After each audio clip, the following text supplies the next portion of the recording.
नमस्कार सर। मेरा नाम अंजलि जाटव है। ये सरला जाटव है। ये मैं इनकी पड़ोसी हूँ। इनका जो बेटा है संस्कार जाटव और तानिया चौरसिया, इनका सर रिलेशनशिप 5-6 साल से है। ये इनके घर आती जाती थी, हम लोगों ने भी देखा है। अभी कुछ टाइम पहले या कुछ महीनों से ना ये आती थी मोहल्ले में और गाली गलौज करती थी। बाहर से आ रही थी गाली बकते हुए, तो हम लोग बाहर निकल के देखते थे कि ये क्या हो रहा है। स्वाभाविक सी बात है, कहीं हल्ला होगा तो व्यक्ति आके देखे गई। ये आती रही, इनको गाली बकती थी, इनके पति को गाली बकती थी, इनके बेटों को गाली बकती थी। सर इनका रिलेशनशिप था।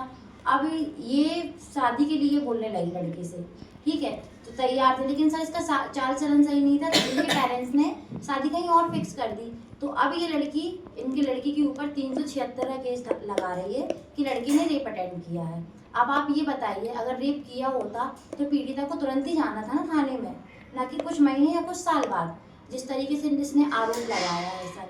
और अगर ये रेप का बोल रही है तो सर रेप अटेंड करेगा कोई अगर, तो उसका कुछ प्रूफ तो होगा, मेडिकल टेस्ट वगैरह, है ना। तो इसने वो सब तो कुछ टाइम पे करा नहीं, जब जिस तरीके से इसका रेप हुआ। अब ये बोल रही है कि हमारे साथ रेप हुआ है सर।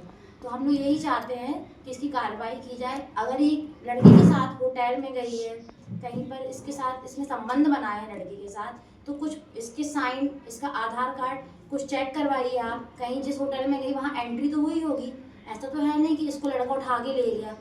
अगर लेकर गया है तो इसकी भी मर्जी होगी। जिस तरीके से ये बोल रही कि रेप हुआ है, तो सर ये रेप नहीं कहलाता है ना। और अगर ये 5-6 साल से रिलेशन में है तो इसकी ये रिस्पॉन्सिबिलिटी होनी थी कि ये अपने रिश्ते को अच्छे से निभाती, ना कि लड़की के ऊपर ये दबाव बनाती कि तुम हमसे शादी करो, कोर्ट मैरिज करो, और फिर उसके बाद ये हम तुम्हें तलाक दे देंगे, जो मैरिज का पैसा मिलता है वो अपने पास रख के और तुमको फंसा देंगे। तो कोई भी माँ हो या पिता हो, वो ये नहीं चाहता है कि हम अपने बच्चे की ऐसी शादी करवाएं। उनको अपनी घर गृहस्थी के लिए बहू चाहिए, ना कि कोई तमाशा के लिए बहू चाहिए।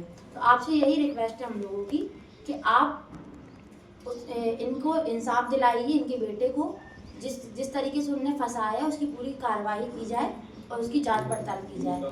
इनसे भी पूछ लीजिए आप सर, इनसे भी पूछ लीजिए। उसने यहाँ आकर बहुत घर में आके हंगामा करना, लड़ाई झगड़ा करना, जबरदस्ती परेशान करना, शादी के लिए फोर्स करना कि शादी करो मेरे से। अब अगर शादी के लिए भी राजी हो रहे हैं सर, तो लड़की भी तो अच्छी हो। शादी करने में कौन नहीं चाहता कि अपने बच्चों की शादी करे। जब तू 5-6 साल से घूम रही है लड़के के साथ और आज उसको गलत इल्जाम में फंसा दिया है रेप के केस में, तो ये तो गलत है ना सर।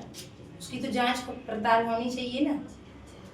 जहर की भी धमकी देना, माँ बाप को आके धमकी दे गई उनके। और उसने सर एक ये किया कि हम लोग भाई जब ये एडमिट, तो हम लोग मोहल्ले के नाते देखने का, तो जब ये पता चला कि लड़की ने लड़के को जहर ला कर दिया था कि खा ले तू, ना मर दे क्या तू जहर नहीं खा सकता, खा ले।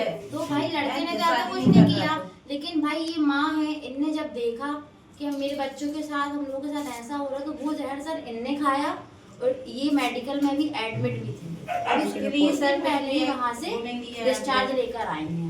ना कुछ रिपोर्ट दी, ना रिपोर्ट ली सर, ना उनके बयान ना दिए, कुछ उठाया। इतना हताश कर दिया, इतना परेशान कर दिया भाई अगर लड़की पीड़िता है, लड़की अगर पीड़िता है तो ये भी तो पीड़ित है, इनके भी तो रिपोर्ट लिखी जाए, इनकी भी सुनवाई हो ना। आपको दोनों पक्ष की सुननी चाहिए ना।